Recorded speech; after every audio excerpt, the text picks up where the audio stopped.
Nous allons étudier plusieurs mécorotes, plusieurs sources. C'est assez ardu. Le but, c'est pas finir les sources, mais comprendre ce qu'on va lire. Le but, c'est de comprendre, puisque le titre, c'est la recherche de soi. C'est la recherche de son moi authentique d'après l'enseignement du Rav Kook. D'abord, une introduction très générale. Le Gaon de Vilna va être l'un des premiers à dévoiler à tout l'homme Israël. C'est pas ici à Emouna c'est pas considéré comme un chidouche, c'est considéré comme une chose connue. Il y a le Mashiach ben Yosef et le Mashiach ben David.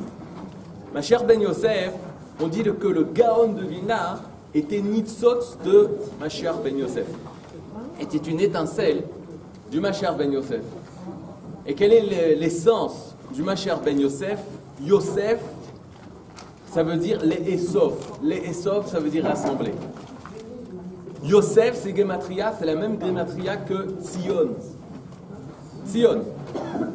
Yosef, c'est le sioniste par excellence. Yosef, il est appelé à Ivry. Ou Loït Naker le Arzo. Vous attendez pas? Aïe, aïe, aïe. Est-ce qu'on dit Yosef, c'est Gematria Tzion? La même Gematria que Sion. Le but de Yosef, c'est quoi? C'est les Esof, rassembler tout le monde. Le combat de Yosef avec ses frères, c'est montrer qu'on est frères. Mais Yosef, lui, il va dire à ses frères une chose terrible. La première fois qu'il va revoir ses frères en Égypte, qu'est-ce qu'il va leur dire? Meragli matem. Meragli matem.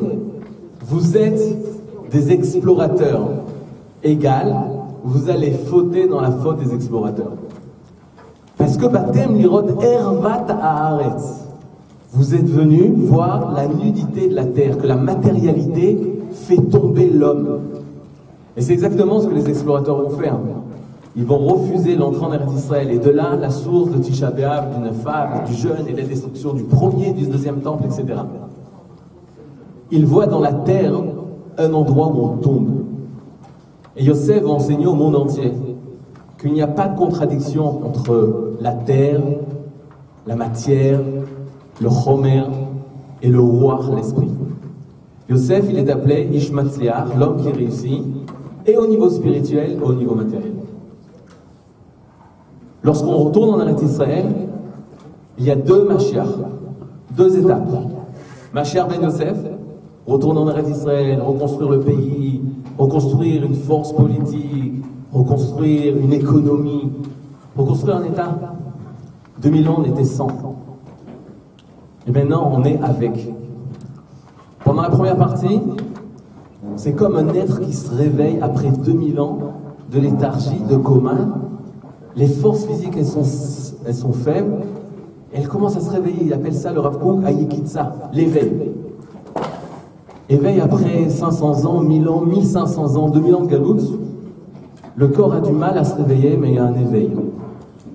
Mais une fois que le corps est éveillé, une fois que l'État d'Israël est construit, une fois que la force politique d'Israël est construite, une fois qu'on sait que l'État d'Israël est éternel, et que Israël vivra à jamais sur sa terre éternelle, Eretz Israël, alors, Mashiach ben David commence à arriver.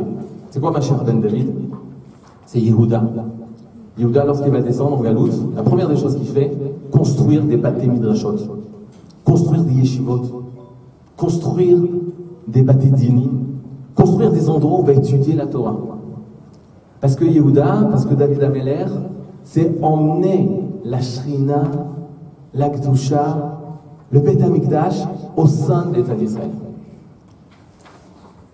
Le peuple d'Israël qui retourne sur cette terre, on peut marquer depuis la Aliyah de Rabbi Yosef Karo, il y a 500 ans, avec le Hari HaKadosh, à Tzfat. Et depuis 500 ans, on ne s'arrête pas de monter, de retourner, de revenir à la source.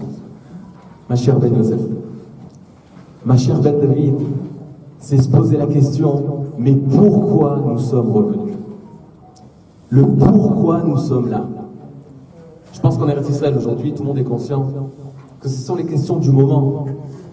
On est ici, On a l'armée, l'une des armées les plus fortes de ce monde, une économie forte. Mais pourquoi tout ça?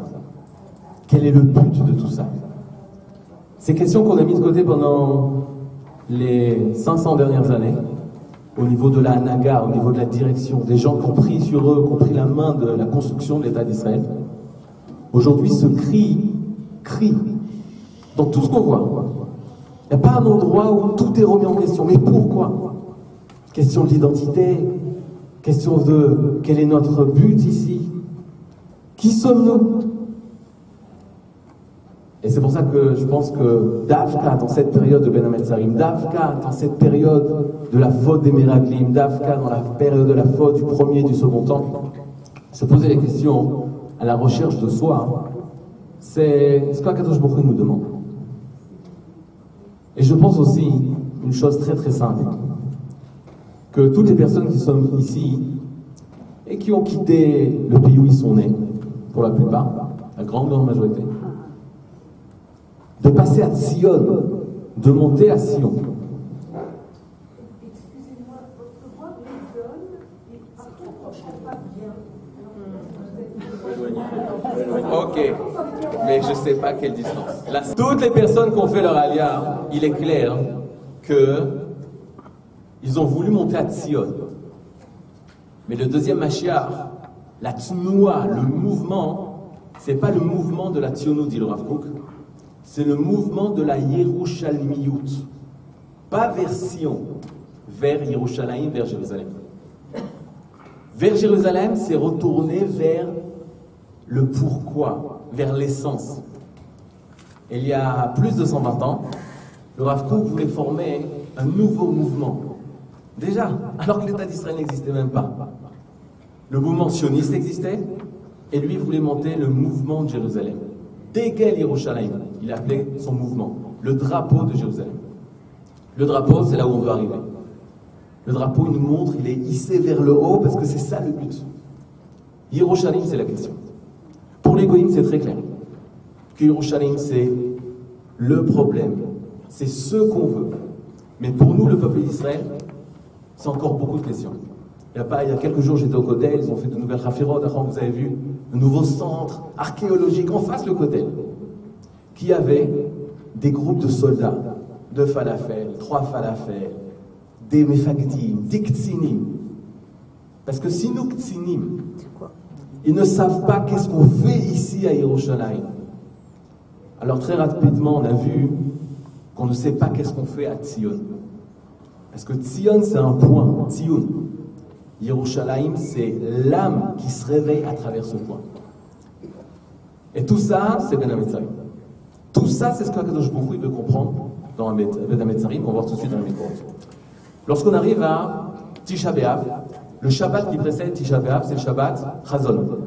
Shabbat Chazon, on s'efforce au niveau de la Halacha de faire tomber la paracha de Dvarim, la paracha de Dvarim qui ouvre le Sefer de Dvarim, le 5e livre de la Torah, le Shabbat qui précède Tisha B'Av. Les Chachamim nous disent pourquoi. Parce qu'il va se trouver quelque chose de très particulier.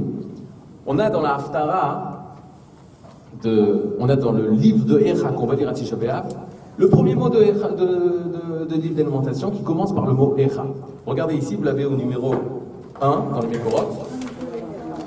Echa yashva badad, aïr rabatiam, aïta kalmana rabati bagoyim. Echa yashva badad. Qu'est-ce que ça veut dire Echa yashva badad? Alors il y a plusieurs explications. D'abord le mot Echa est très très spécial. Si vous voulez, il y a d'autres trucs.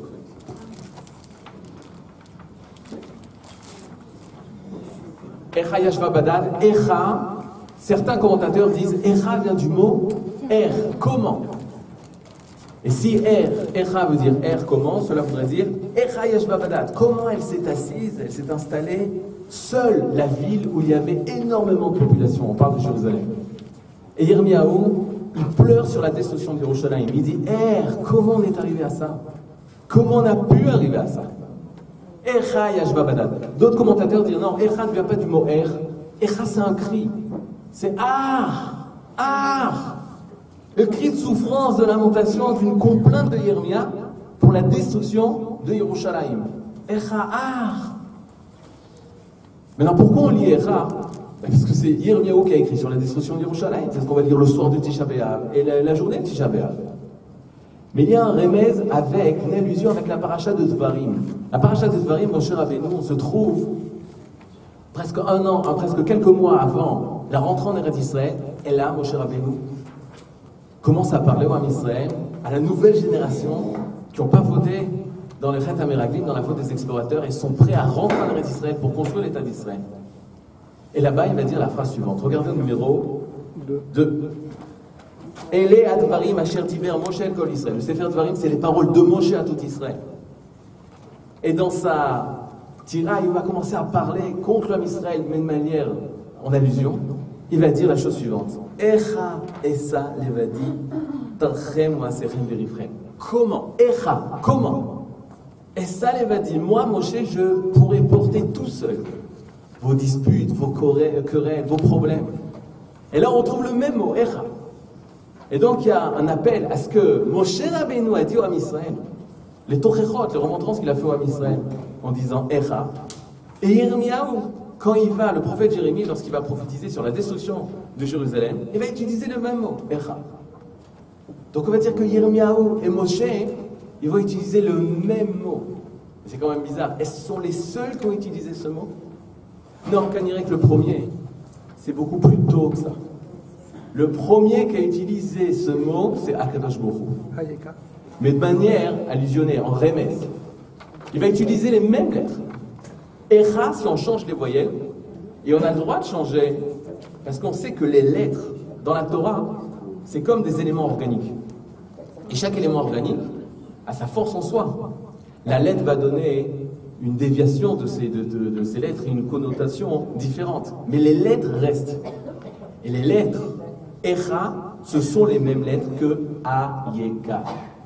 Le fameux cri d'Akadosh Baruch Hu qui a dit « Où es-tu » Maintenant, si Echa c'est comme Ayeka, ça veut dire que quand Yirmiyahu va parler au Ham Israël, Echa Yashba Badad, comment Yerushalayim est restée toute seule?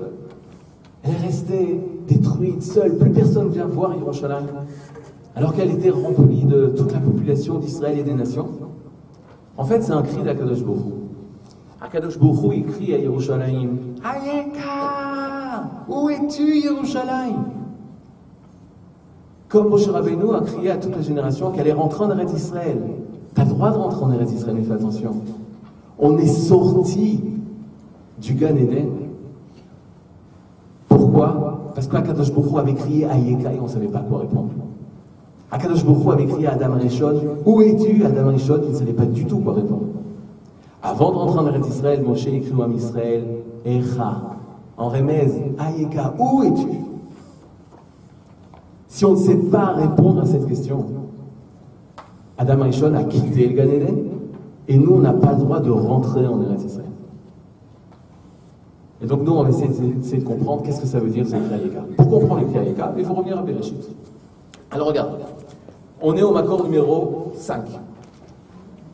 À quel moment Kadosh Baruch Hu va crier?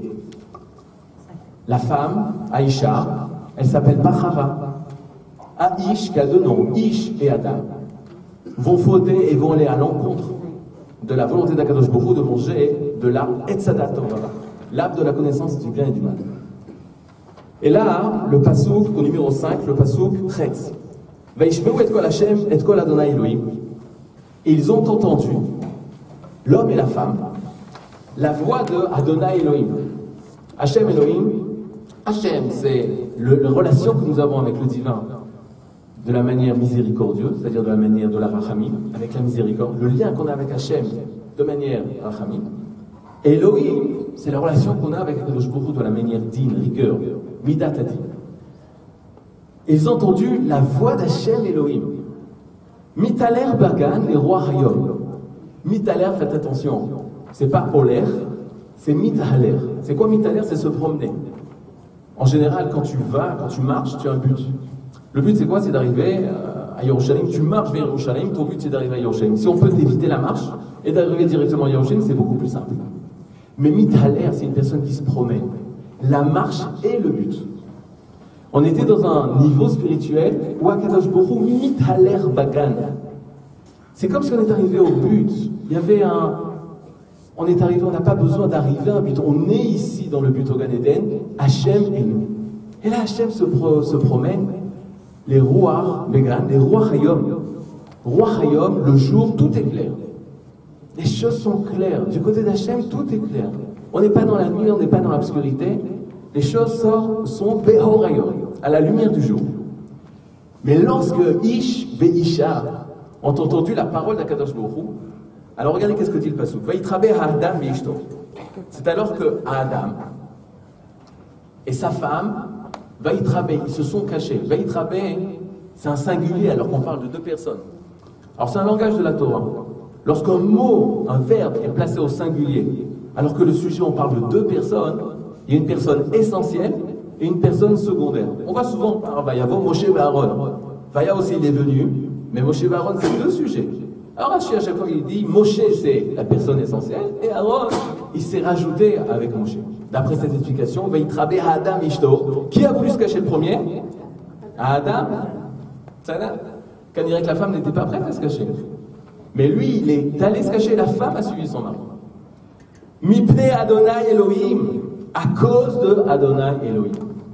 À cause de Dieu. Betor Etzagan, ils reviennent à l'endroit où ils avaient fauté. Vaikra Adonai Elohim el Adam, vayomer lo Ayika. Et là, Hachem appelle l'homme, et pas la femme. Vayomer lo Ayika. Et il lui dit, où es-tu, Ayika? Et maintenant, qu'est-ce qu'on s'attend? Que l'homme, en sachant que Akadosh Baruch Hu, forcément il sait où est-ce qu'il est. Il va lui dire, Ani kan. Ou Vayomer Adam Hineni. Et l'homme dit, me voici. Regardez qu'est-ce qu'il y a marqué. Vayomer, il dit, l'homme. Et kolcha shamati bagad vayira. Ta voix, je l'ai entendue dans le jardin, j'ai eu peur, j'ai été terrifié. Qui est Rom Anochi vayechabe. Parce que je suis sans habit, je suis dénudé et je me suis caché. Adam, réponds à la question. Akadosh Baruch Hu te dit, oui, tu réponds, je suis là. Non. Adam Arishon, il essaye d'expliquer les situations. Pas de parler de présence. Hachem, tu m'as appelé, Anikan, je suis là. Et là, il donne des explications. Vayomer migilera ki eromata. Et là, Kadosh Baruch Hu lui demande, mais qui t'a dit que tu étais dénudé? Erom. Est-ce que de l'arbre que je t'avais ordonné de ne pas manger, tu as mangé? Vayomer, Adam, Vayomer, Ineni. Et là, Adam Rishon, il doit dire, oui, c'est moi. Non. Parce qu'Adam, il cherche des explications. Parce qu'Adam Rishon, il ne veut pas prendre responsabilité sur ses actes. Et on était tous les hommes étaient avec Adam Rishon. Tous les Ish étaient avec Adam Rishon au moment où Adam Rishon lui répond ce qu'il a fait. Reconnaître la faute? Non. Regardez ce que dit Adam. Vayomer à Adam, Haïcha, Asher Natata, il m'a dit que tu m'as donné. C'est elle qui m'a donné de l'arbre et j'en ai mangé. Du fruit de l'arbre et j'en ai mangé. Vous savez, le plus grand Yetzirah de l'homme, c'est de dire Ani Beseder, Ata Lo. C'est le plus grand Yetzirah. Regardez autour de nous, malheureusement, des personnes sont prêtes à perdre le Gan Eden sur la terre. Juste pour dire Ani Beseder. Em Lo Beseder. Peut-être ils ont raison. Peut-être ils ont raison. En général, c'est rare. Mais t'es prêt à perdre quoi pour ça? Tout, le Gan Eden. Chachamim nous enseigne que si au même moment Adam Arishon lui dit Ani Khatati, c'est moi qui ai fauté, Akadosh Baruch Hu les aurait laissés au Gan Eden, il aurait accepté cette chouva, on serait entré dans le Shabbat avec Ribono Shel Olam au Gan Eden, et le monde ne serait pas comme il est aujourd'hui. Mais là, à ce moment-là, Ken, il a quand même déjà intégré cette connaissance de bien et de mal.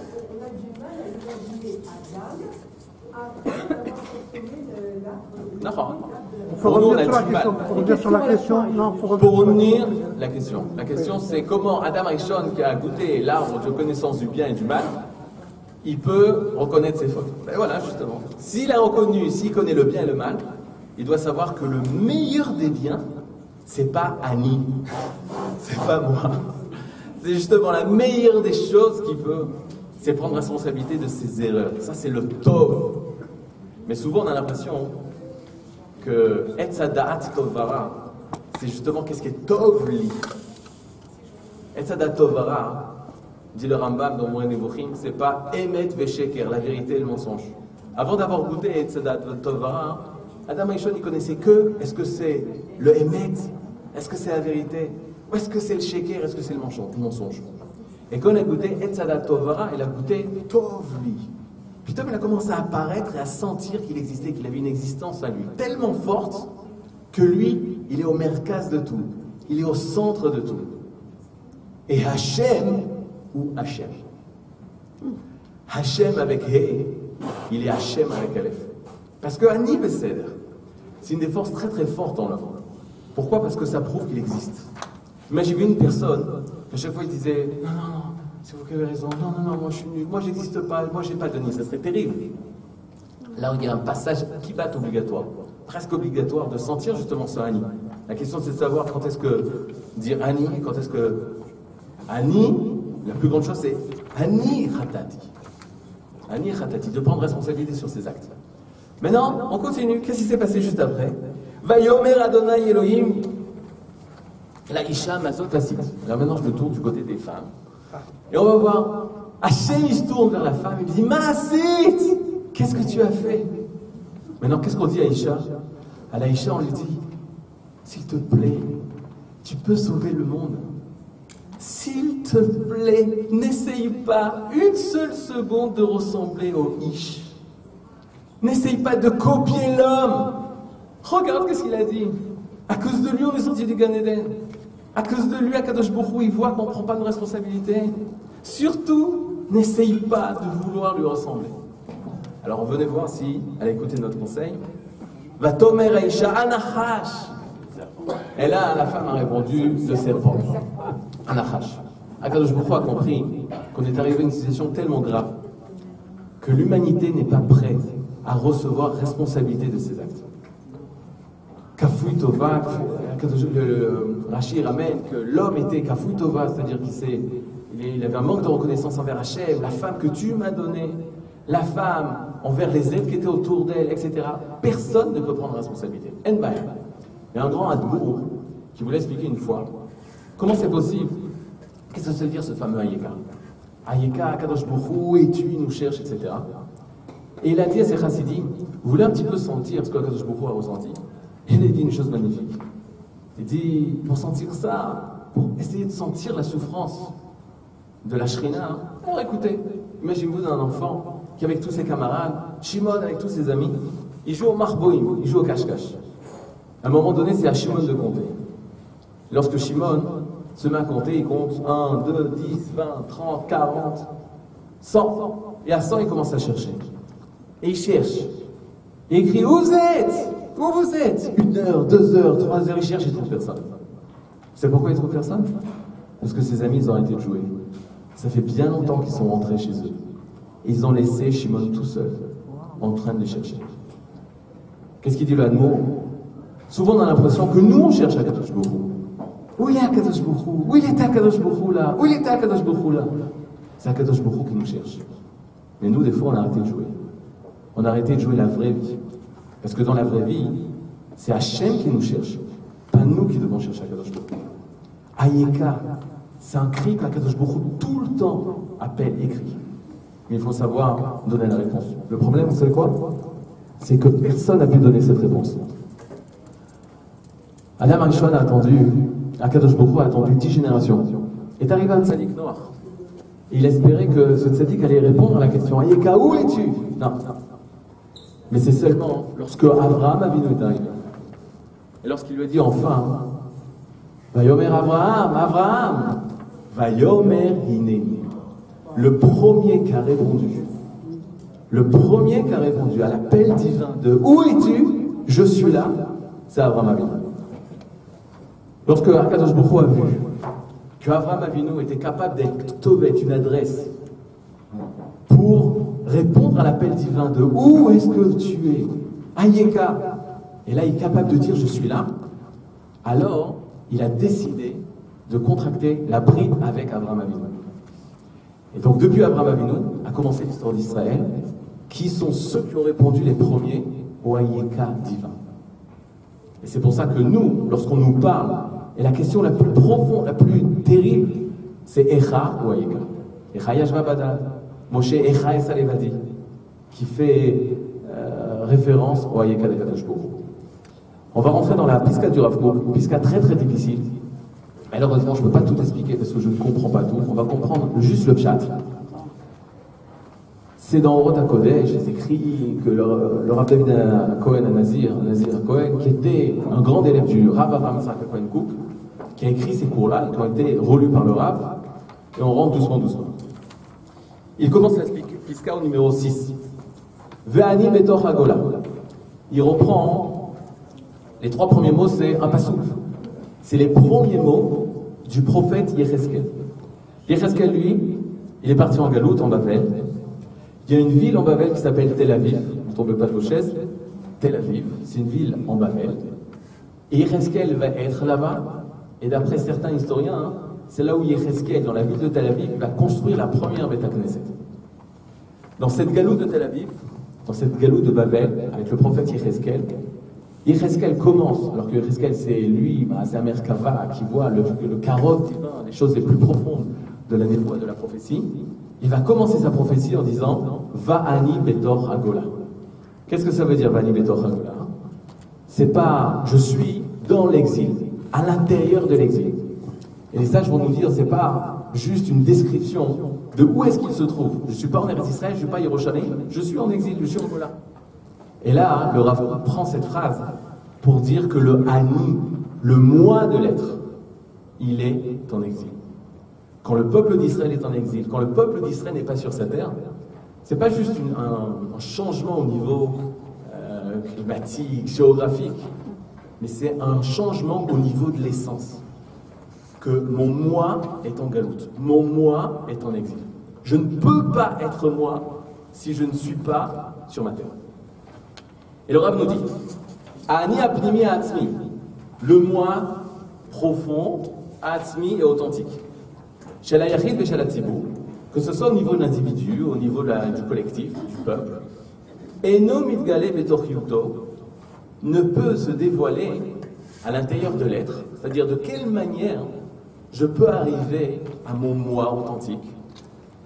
Rak lefi erer hakdusha vatahara shelo, uniquement si la personne a réussi à se purifier et à s'élever au niveau de sainteté. Tahara et Gdusha. On pourrait dire 2 mots plus connus.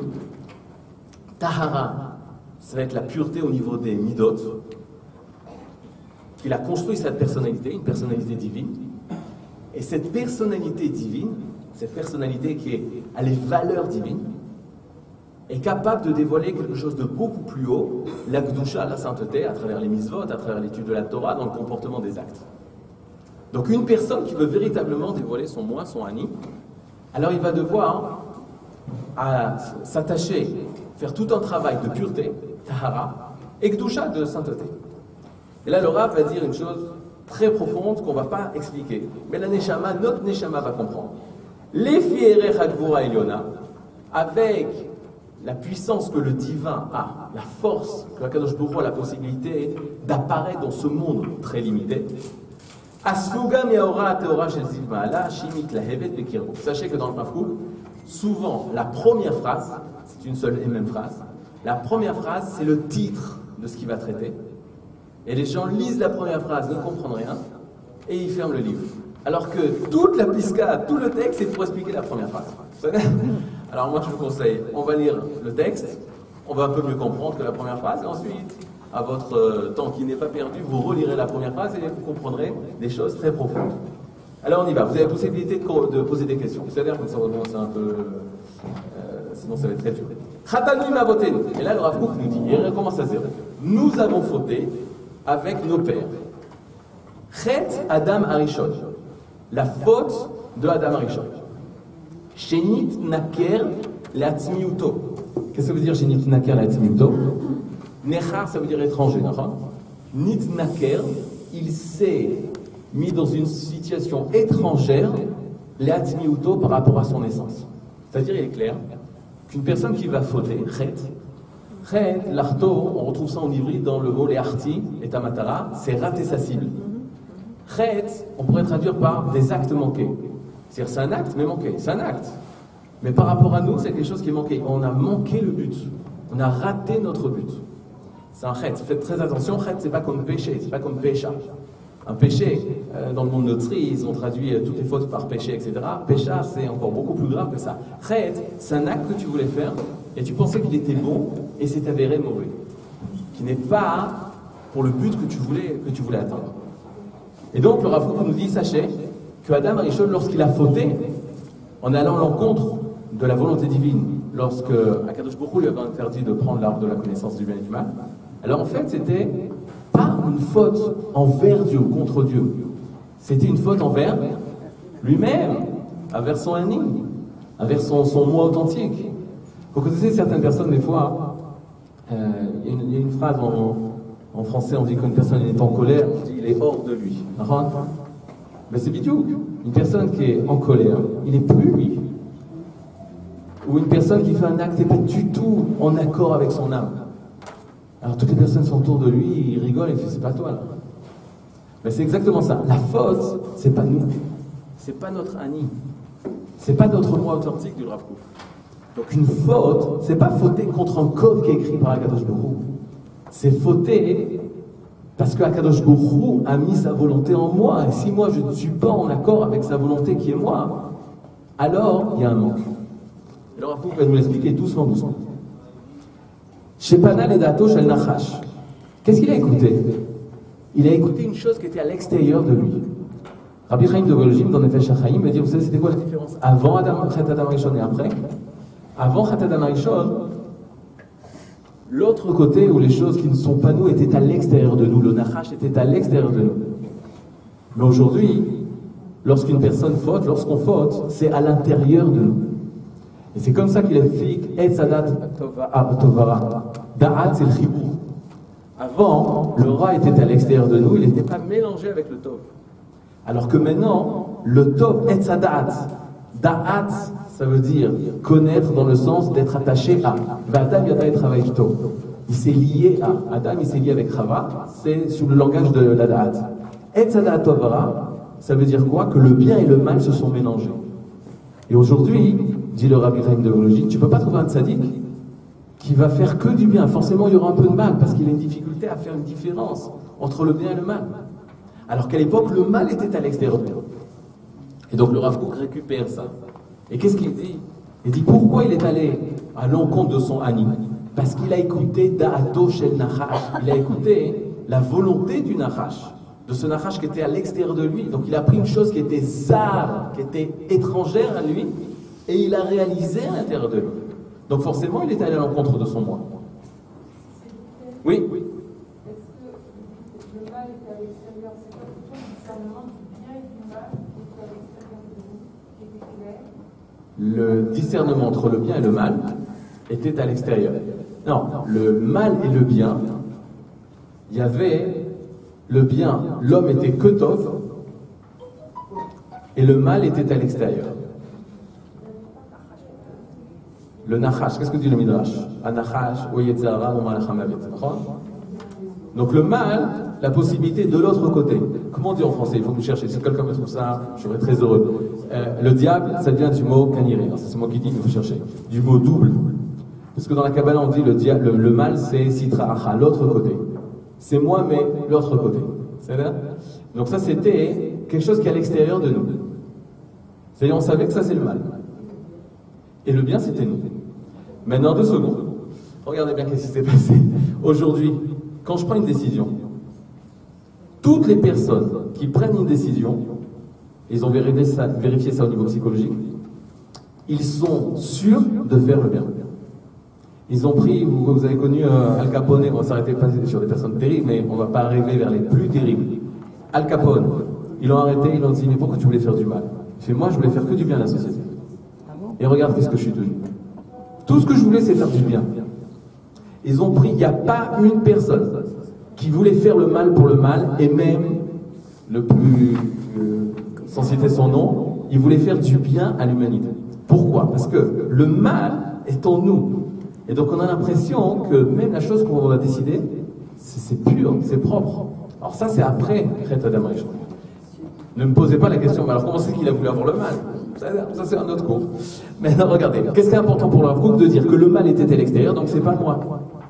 Donc forcément, une personne qui fait le mal, c'est une personne qui a écouté, Adam Rishon qui a écouté le mal, c'est qu'il a écouté quelque chose qui était zar à lui, qui était étranger à lui.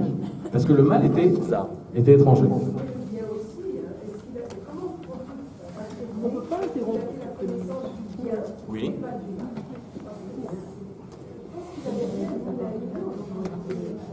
Alors attendez. Adam Rishon, lorsqu'il a été créé, il avait un manque de Bria Chofshit. Un manque de Libre arbitre. Ah. Et c'est ça le libre arbitre. D'accord. Quand il a goûté, en fait, c'est quoi l'arbre de la connaissance du bien et du mal? C'est qu'on lui a mis la possibilité d'avoir le libre arbitre, de faire le bien et faire le mal. Mais le fait qu'il a goûté, ça veut dire qu'il avait le libre arbitre. Alors voilà, le fait qu'il a pu aller à l'encontre d'Akadosh Baruch Hu, c'est qu'il a été libéré. Avant qu'il goûte. Alors, mais c'est la même chose, c'est un signe extérieur. Maintenant, qu'est-ce qu'il voulait? Même s'il voulait goûter le mal, il ne voulait pas faire le mal pour le mal. Il voulait montrer que même dans le mal, la source, elle est bonne. Et pourtant, s'il a bien réfléchi, ce sont deux valeurs qui s'opposent, qui ne peuvent pas. Qui a créé le mal? On dit ça tous les jours, mais on ne le dit pas. Yotzer or ou vorer chosher. On ne dit pas chosher. Dans les psukim, c'est vorer ra. Il a créé le mal. Non, Boret Akol. Ou vorer takol, c'est vorer takol. Akol, c'est ara. Vorer tara. Il a créé le mal. Parce que c'est ça la force, c'est que la source du tov et du ra, c'est Akadosh Baruch Hu. Il a voulu montrer la hardout Elokim, c'est un autre cours, mais il a voulu montrer l'unité divine, que même dans le mal, ra, il y a le réa. Aïe, aïe, aïe, aïe. Il faut juste changer les voyelles. En quoi le réa de trouver que dans le réa, c'est l'ami? Ve'afta l'ereacha kamocha. Mais c'est les mêmes lettres, quand tu peux faire une chose comme ça. D'arriver à sortir chez l'autre qui est ra, de trouver le ra, que même le nachash, il est dans le projet divin. Que même le nachash, il sert le projet divin. Mais ça, comment on peut dire une chose comme ça? C'était des grandes choses. Mais pour notre sujet, qu'est-ce qui est très important? Le mal, la non-volonté d'Hachem, c'est quelque chose d'extérieur à nous. C'est pas nous. C'est pas nous. C'est une erreur optique. Non, ça, vous pouvez pas comprendre? Mais oui, c'est la notion d'Adam Rishon à ce moment-là. Non. La seule truc qui est possible de comprendre, c'est ce libre arbitre, ça nous a libérés de penser que le mal est bien et que le bien est mal. Ça, c'est possible. Le libre arbitre, il a cette possibilité. Donc, il nous a libérés. Bien fait. Maintenant, Adam Rishon, avant de cette libération, c'est d'avoir écouté quelque chose qui n'était pas lui, qui n'était pas son ami. Ça, c'est le mal. C'est la définition du mal. Lo yada le hashiv. Maintenant, regardez, c'est très simple. Chez Padal et Dato, chez Nachash, v'ibed et atzmo. Il s'est perdu lui-même. Il a perdu son essence. Une personne qui va à l'encontre de la volonté d'Akadosh Baruch Hu, au même moment, il perd son être. C'est-à-dire, ibed et atzmo. Maintenant, on y va. Le Hadmour Azaken, très connu chez les Chalekim, très connu. Le Sipour, l'histoire est très très connue. Il était enfermé en prison. Et le Tsar savait que l'Admour Azaken était là-bas, qu'il chinou à la, il était en prison, et le tsar se déguise en simple soldat pour rentrer en prison, pour poser des questions au Admour Azaken. Le Admour Azaken, c'est celui qui a écrit le Tanya, c'est le premier Rabbi Lubavitch, le premier Chabad. Pas le premier Rabbi, le premier Rabbi Lubavitch. Et qu'est-ce qui s'est passé? Le tsar arrive, le Admour Azaken se lève. Et le tsar qui s'est déguisé en simple soldat, il dit pourquoi tu te lèves? Il dit quand un roi rentre, on doit se lever. Bon, il s'assoit, il dit, les juifs, vous savez tout, on ne peut pas vous cacher, comment c'est possible? Bon. Il dit, je suis venu, toi, grand rabbin, te poser la question suivante. Comment se fait-il que, dans la Bible, il y a marqué qu'Akadosh Baruch Hu a créé Ayeka, où es-tu? Akadosh Baruch Hu ne savait pas où il était? Donc, c'est la question du tsar. Réponse de Admour Azaken. Bien sûr qu'Akadosh Baruch Hu savait où il était, mais la question c'était, où en es-tu spirituellement après la faute? après avoir fauté, où tu te trouves spirituellement. Donc Ayeka, c'est une question rhétorique, d'après l'Admorazaken, qui veut dire, mais où en es-tu là? Faire Kheshbon Nefesh. Est-ce que tu es conscient de ce que tu as fait? Est-ce que tu as pris conscience de ce que tu as fait? Ça, c'est la réponse de l'Admorazaken. Descendant de l'Admorazaken, il va avoir le Tzemar Tzedek, descendant pas direct, mais en tout cas le troisième, Rabbi Lubavitch, le Tzemar Tzedek, descendant direct du Tzemar Tzedek, le Rav Kook, du côté de sa mère. Le Rav Kook va donner une autre explication. Et il va dire, dans ce texte-là, mais il n'a pas dit sous ces mots-là, mais on va le voir dans ce texte. Il dit la chose suivante. Il dit quand Akadosh Baruch Hu, il a posé la question Efo ata ayeka. Aye, ça veut dire où. Cha, c'est toi. Okay? Aye, où et toi. Efo ata, c'est qu'il voulait vraiment savoir Efo où. C'est qu'il voulait vraiment savoir où est-ce qu'il est. Maintenant, on traduit. Qu'est-ce que ça veut dire Efo ata? Où es-tu? D'après Rav Kook, Hachem a demandé où est ton Ani? Efo Ani Shelcha. Ça marche? Efo Ani Shelcha. Où il est ton moi? Maintenant, Mori de Rabbi, on a marqué les 12 mois du Rabbi Yoshua Zuckerman, Zatzal. Il disait la chose suivante. Il disait, il a demandé Efo Ani Shelcha. Ce que je vous dis maintenant, on l'a entendu seulement du Rabbi Zuckerman. On n'a jamais osé demander c'était quoi son accord. Ça y est, on n'a jamais osé demander son accord parce que pour nous c'était lui le accord. Pour nous c'était lui la source. Mais j'ai jamais entendu une explication comme ça. Il disait, passez en ivrite, Ayeka, Efo Ani Shelcha. Vous l'avez? Efo Ani Shelcha. Il posait la question d'où vient le mot Ani. Il dit la chose suivante, Ani c'est du smichut, c'est un état construit. C'est un état construit. Comme Sifri, c'est un état construit. Comme Khatouli, c'est un état construit. Maintenant, Khatouli, c'est mon chat. Ça l'air. Quand tu ouvres Khatouli, ça fait Achatul Sheli, ouais, Khatul Sheli, le chat qui est à moi. C'est-à-dire, Khatul Sheli, Khatouli. Maintenant, il disait, Ani, c'est un état construit. C'est un smichut. Quand tu ouvres le mot Ani, tu découvres, comment tu dis? Ha'an Sheli. Ha'an Sheli. Ha, le An, Aleph Nun, Sheli, qui se réfère à moi. Qu'est-ce qu'il disait le Rav? C'est quoi An? Il ne faut pas être bête pour savoir ce que c'est An. C'est le premier mot qu'on apprend en ivrite quand on dit Efo Ataoler, tu dis l'or. On ne dit pas l'or, Efo Ataoler. On dit Le'an Ataoler. Et tu apprends comme ça pour ne pas faire de faute et pour ne pas passer pour un Hadash.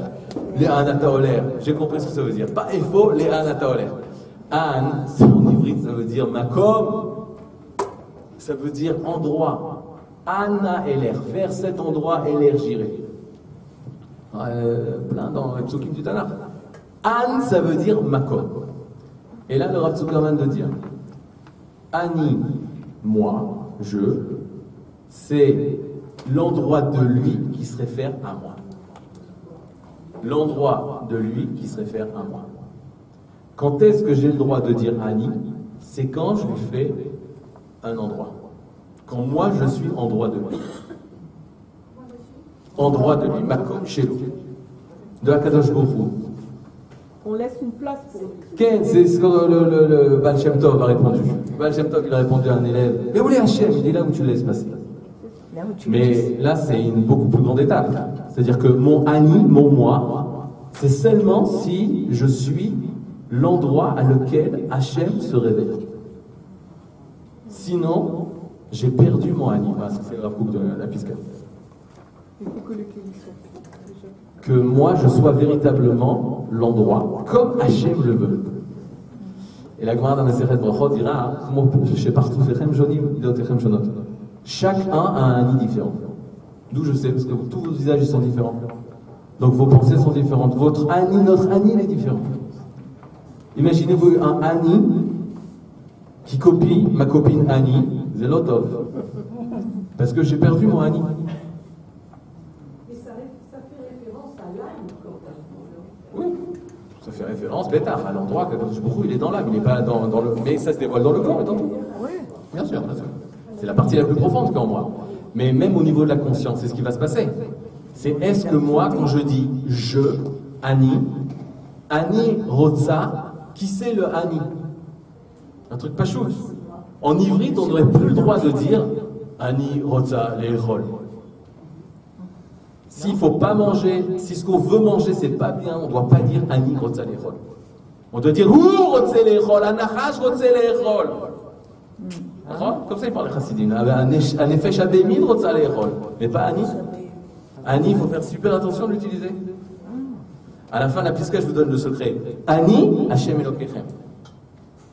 Ani, Hashem Elokechem. Vous comprenez en ivrite? Ani, Hashem Elokechem. Ani égale Hashem Elokechem. Oula. Anochi, c'est quand Hashem il parle lui. Ani, c'est quand moi je parle à sa place. Parce que je suis celui qui dévoile lui. Voilà. C'est dur. Maintenant, regardez. Là, vous avez la clé de tout. Lo yada le'ashiv tshuva al she'elat ayeka. Et là maintenant on comprend la question. Le Rav Kook il dit Adam Rishon, une fois qu'il a fauté, il n'a pas su répondre à la question où es-tu? Où est ton Ani? Pourquoi? Parce qu'il avait fauté, donc il a plus de Ani, il peut plus dire Ani. Il peut plus dire Ani, il peut plus dire Ineni c'est Abraham, Inéani. Ineni c'est la contraction de Inéani. Ça il peut le dire. Je suis là, je suis prêt à te recevoir. Mais sinon, je ne peux pas dire Ani. Non, il y en avait un, il m'a demandé, mais c'est bizarre ce que vous dites Ani, c'est moi. C'est quoi si on se réfère par rapport au moi, nous, qu'on parle, à qui je parle? En ivrite, c'est, comment on dit pour moi? Pour moi. Li, vishvili, li. Comment on dit en moi? Deux fois en moi. Pas de politique s'il vous plaît. Etc. Donc ça veut dire, si tu traduis vraiment moi, c'est quoi? Vous m'avez dit, pour moi c'est li. En moi c'est bi. À moi chez li. Donc moi c'est quoi? C'est yud. C'est yud. C'est la plus petite lettre. C'est la plus petite lettre. Donc moi c'est Kouloum, c'est Nekuda. Et tout le but de ce point-là, de ce rien-là, c'est d'être Makom, An. Alors là, il y a quelque chose. C'est pour ça que Moshe, Anav, Nicoladin, Moshe c'est le plus Anav, la plus petite lettre, le Yud, etc. Israël c'est Yud, tout est référé à Yud. Pourquoi? Parce que c'est rien qui dévoile quelque chose de très très grand. Ça c'est l'Anav. Oui. Pourquoi, selon la Bible, Dieu a-t-il conçu le serpent? A-t-il mis l'homme en état de péché? Je connais un texte du poète Omar Khayyam qui accuse Dieu de cela, qui dit: ô toi qui as conçu, qui a fait l'homme d'une terre grossière et qui même avec le paradis a conçu le serpent, pour tout le péché qui souille le visage de l'homme, pardonne à l'homme et reçoit son pardon. Bien fait. Mais c'est exactement ce que les Mikoubalim disent. Comment Akadosh Baruch Hu il a pu faire une telle chose? Présenter la plus belle chose de ce monde, et Tzadat Todvara, et lui dire tu n'as pas le droit d'en manger, et tu n'as pas le droit d'en prendre, c'était presque impossible. Et c'est pour ça qu'on voit qu'Akadosh Baruch Hu n'a pas été si terrible par rapport à l'homme. En fait, d'après les Mikoubalim, que c'est le passage obligatoire pour pouvoir être. Il y a le Rama Mipano, Rabbi Azaria Mipano, grand Mekoubal d'Italie, il y a 400 ans. Il dit comment un enfant naît, comment un enfant il arrive à la maternité et il naît. Son âme est au Gan Eden. L'homme, Ish Veisha et le Nachash. Le Nachash propose à la femme de manger de l'arbre, elle mange de l'arbre, elle donne à son mari. Hachem chasse l'âme du Gan Eden et l'enfant arrive sur la terre. Donc il dit toutes les âmes elles sont passées par ça. En fait c'est quoi? C'est la naissance de chaque personne, d'avoir quitté le monde des âmes au Gan Eden. Ma grand-mère elle est au Gan Eden, ma mère aussi, mais au Gan Eden c'est le monde des âmes. Comment elles arrivent dans le monde de la terre? Ben, c'est Chet Adam Rishon. Et c'est pour ça qu'à chaque année on répète Chet Adam Rishon, etc., pour comprendre comment on est arrivé sur terre et comment ramener le Gan Eden sur terre. Donc c'est pas une faute dans le sens de... Non, c'est le pré-divin, un peu un processus bisou, le processus de la création. C'est pour ça que le Bereshit est très compliqué, très profond. Maintenant on continue. Mipne, alors regardez. Ayeka, Mipne Shelo Yada Nafsho. Pourquoi il ne peut pas répondre Ayeka, parce qu'il a perdu son Ani. Shelo Yada Nafsho, il ne connaît pas son âme. Mipne Shaniut Amiti, parce que le moi, regardez, c'est une invention du Rav Kook, Aniut, pas Aniut avec Aïn, c'est le pauvre, mais Aniut avec Aleph, il invente ce mot, c'est le fait d'être soi-même, le fait d'être Ani, le fait d'être moi authentique. On est à la 5e ligne. Ne'evda Mimeno, elle était perdue de lui, il a perdu son Ani, parce qu'il a fauté, il a été à l'encontre de ce qu'il est, de sa nature, de la volonté divine. Bechet Ashtachava'a le Elzar. Par la faute. Ashtachava'a, c'est quoi? C'est quoi Ashtachava'a? Le fait de se prosterner, les Elzar, à une force étrangère, un dieu étranger. Vous savez qu'il y a une issour de l'Ishtachavot. Maintenant, l'Ishtachavot, c'est très difficile. Pourquoi? C'est si grave. Et là, on voit les punitions qui sont données à une personne qui vont se prosterner devant une statue, etc., à la Vodazara, et des Lilim et Acherim, à des dieux étrangers, etc. L'Ishtachavot, le mot c'est un mot composé, Nachon c'est un verbe. L'Ishtachavot, je vais vous prendre un verbe en hybride. L'Edarek, vous connaissez le mot l'Edarek, c'est classé. Maintenant, il y a un temps qu'on n'apprend pas parce qu'il n'y a pas assez de verbes. Il y a une forme de famille, Mishpacha, qu'on n'apprend pas à l'Ulpan parce qu'il n'y a pas assez de verbes. C'est la Mishpacha Shaf'el. Vous avez entendu Shaf'el? Il y a le Pi-El, et ce qui est dérivé du Pi-El, c'est le Shaf'el. On met un Shin avant. Ok, je vous donne un exemple très simple par rapport à ce que je viens de dire. Les Darek, c'est un Pi-El. Les Darek, c'est classé. Les Shadreg, c'est quoi les Shadreg? Amélioré. Bien fait, surclassé. Vous l'avez? Surclassé. Les Shadreg, ça veut dire surclassé. Non, là, t'es arrivé, j'ai honte de parler. Il ferme la porte de toi. Les Shadreg, ça veut dire surclassé. Maintenant, les Ishtadreg, ça veut dire quoi? Surclassé. Bien fait. Donc, on y va. Les Darek, c'est classé. Les Shadreg, c'est faire une action beaucoup plus importante que juste classé. C'est surclassé. Et les Ishtadreg, c'est pronominal. Bien fait. Faites la même chose avec les Ishtachavot et vous allez tomber à quelque chose d'important. Les Ishtachavot, on a dit, c'est se prosterner.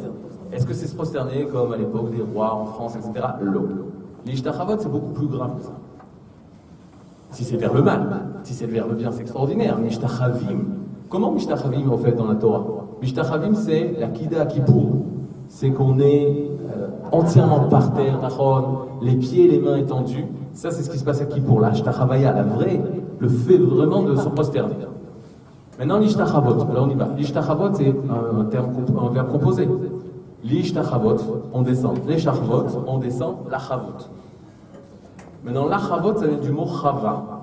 Pourquoi Chava? La Torah, elle dit Chava, c'est Em Kol Chai. Hachem, il a appelé Chava parce qu'elle est Em Kol Chai. Elle est la source, la mère de tous les vivants. Ce qui veut dire, la Chavot, c'est se ressourcer à la source de l'origine de la vie. Les Charvot, c'est faire une action forte pour se ressourcer à la source de la vie. Les Ishtachavot, c'est justement moi qui fais cette action pour me rattacher. Je me rattache à la source originelle de ma vie. Lorsqu'une personne vient et décide de l'Ishtachavot, et lui dit, toi tu es la source de ma vie. C'est de toi que je vis, c'est de toi que j'ai mon origine. Donc qu'est-ce qui s'est passé? Lorsque l'homme va fauter, ou Mishtachave le Elzar, il prend une force, dans notre cas le Nachash, et il va lui dire, c'est toi, puisqu'il va écouter ce que le Nachash va lui demander. Il va réaliser ce que le Nachash va lui demander. C'est-à-dire qu'il va soumettre son moi, son être, en lui disant, c'est toi l'origine de ma vie, puisque je réalise tes volontés à toi. Et donc le Rav Kook nous dit, la faute, c'est la chose qui n'est pas toi, qui est zar, qui est étrangère, qui est bizarre à toi, 2 fois étrangère à toi. Chata Israël. Et le Rav Kook continue, il dit Chata Israël, Israël a fauté. Zana Israël, Achare Elohecha.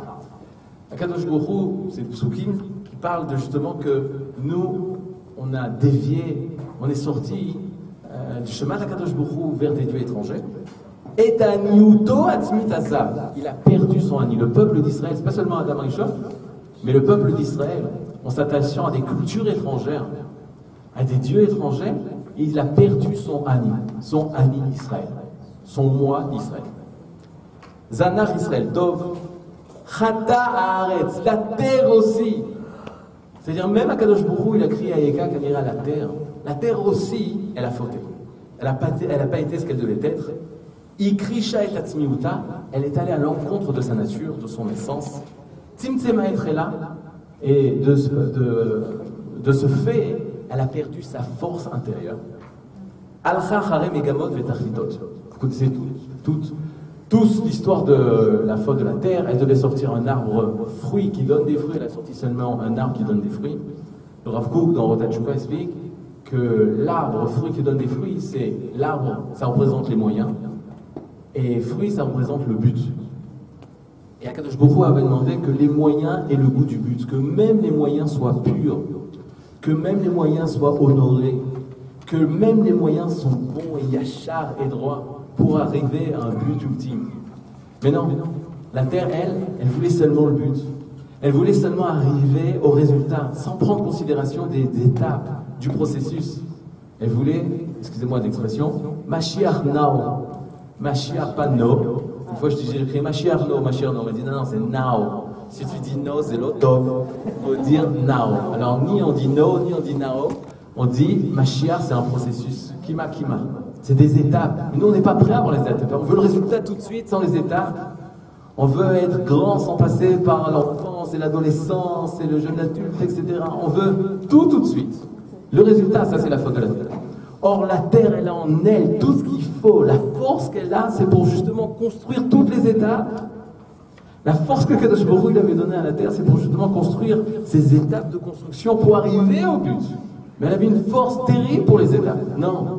Regardez la paracha qu'on a passée, Massé, Massaot, regardez, même bête Massaot, 42 étapes. Et Akadosh Baruch Hu, il veut chaque étape. Il y a des ilchot, des lois de Shabbat qui n'ont pas été dites, mais la ville de Punom, elle est citée dans la Torah. Pourquoi? Parce que c'était une étape que l'âme Israël a traversée. Et on remercie Hachem sur chaque étape. Mais la terre, elle a la faute. Elle est allée à l'encontre de son essence. Elle veut le résultat. Je veux le résultat, et sans compter les étapes. Donc le Rav Kook, il dit, même la terre a fauté. Elle cherchait des buts, elle cherchait des résultats.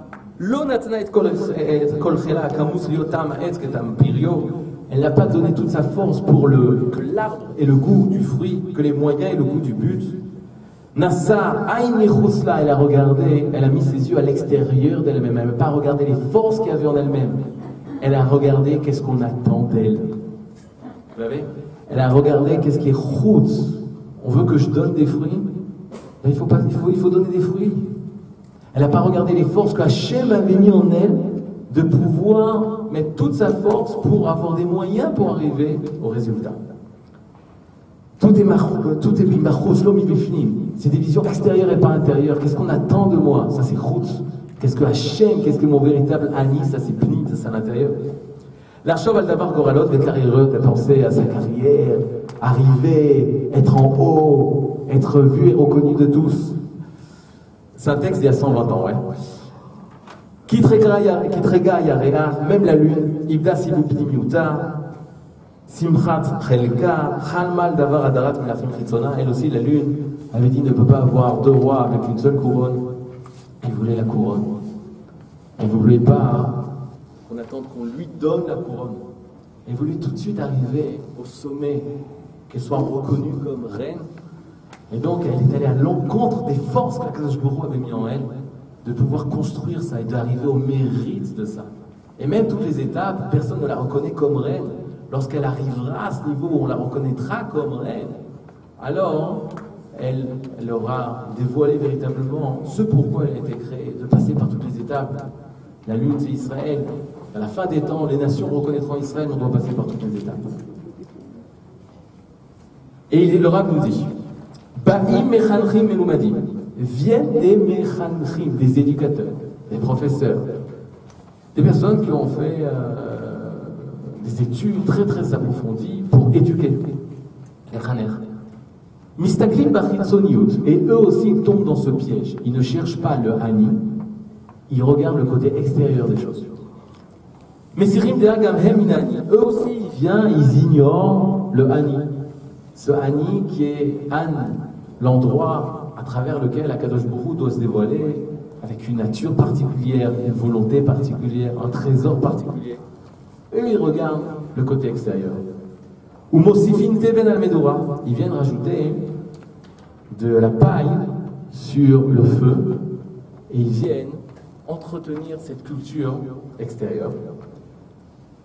Mashkim et Tatzmim Bechometz, au lieu de leur donner à ces assoiffés, de leur donner de l'eau, ils leur donnent du chometz, du vinaigre, du vin qui a tourné, alors que le vin avait comme propriété de dévoiler le sod, de dévoiler le secret de l'être. Nichnas Yahin Yotsesod. Eux, ils donnent du vin qui a tourné. Mais Fatemim et Amochot, ils en gavent les cerveaux.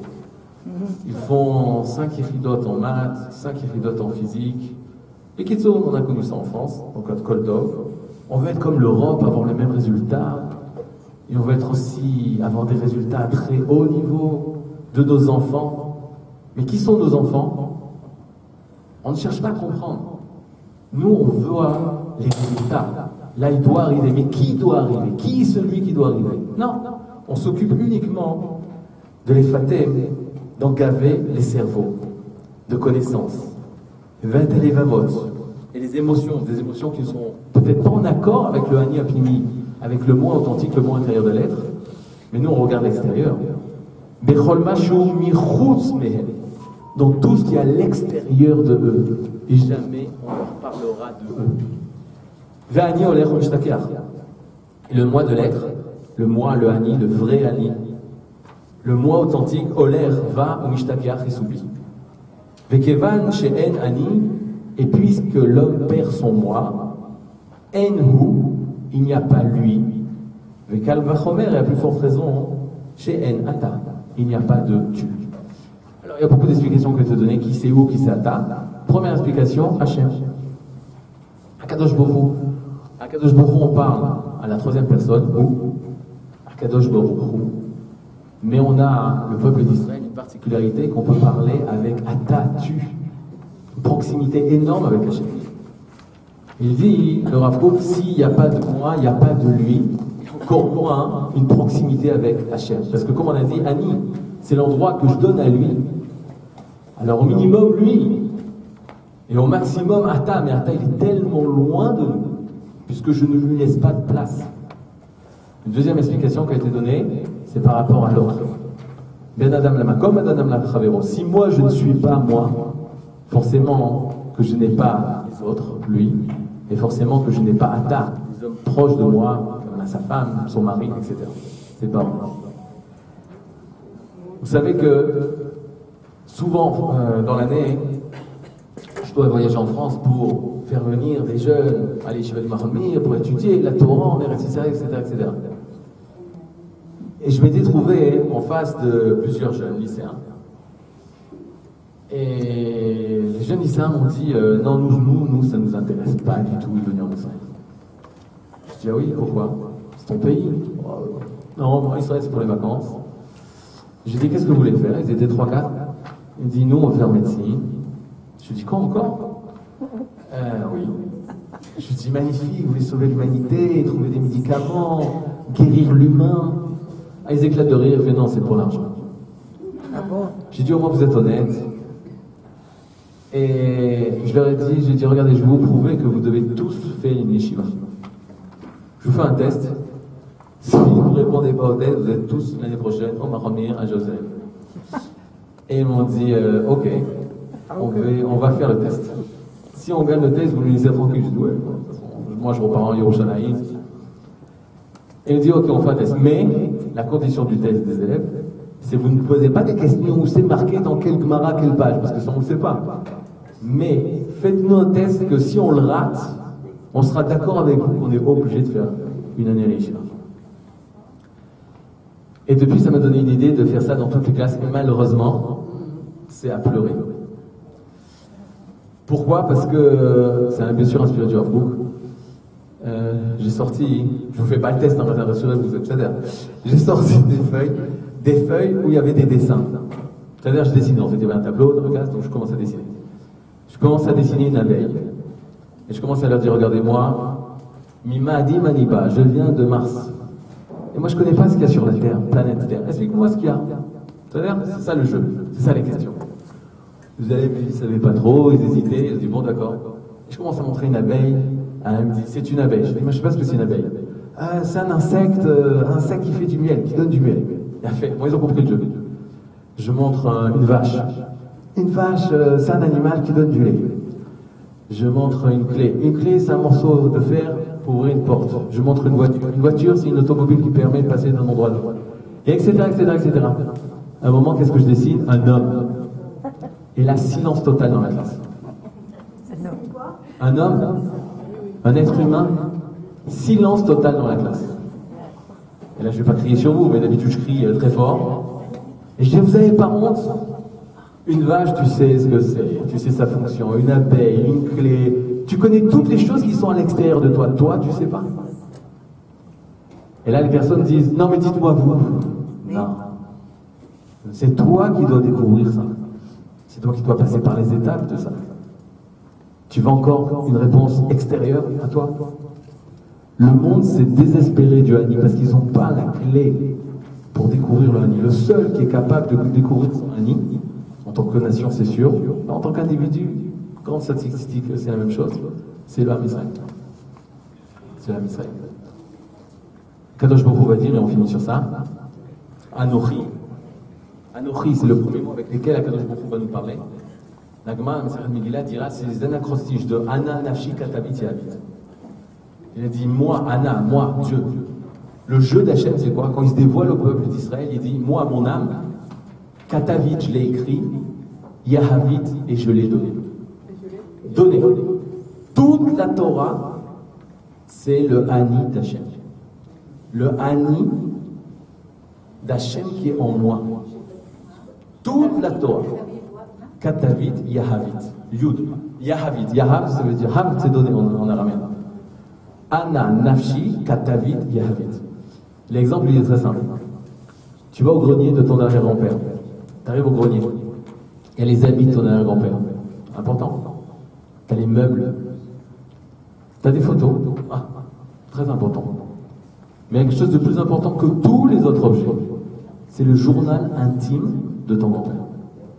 Là-bas, il te dit qu'est-ce qu'il veut, quels sont ses projets, quelles sont les choses qu'il aimait, les choses qu'il désirait pour sa descendance, etc., etc.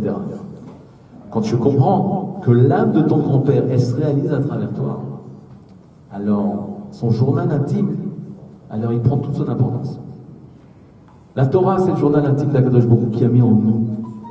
Et pour reprendre Maurice de Rabbi Shlomo Zatzal, il disait qu'est-ce qui est plus important? Une bouteille d'eau avec l'eau qu'il y a dans une bouteille d'eau, ou l'étiquette qui marque qu'est-ce qu'il y a dans cette bouteille d'eau. Alors tout le monde disait forcément l'eau.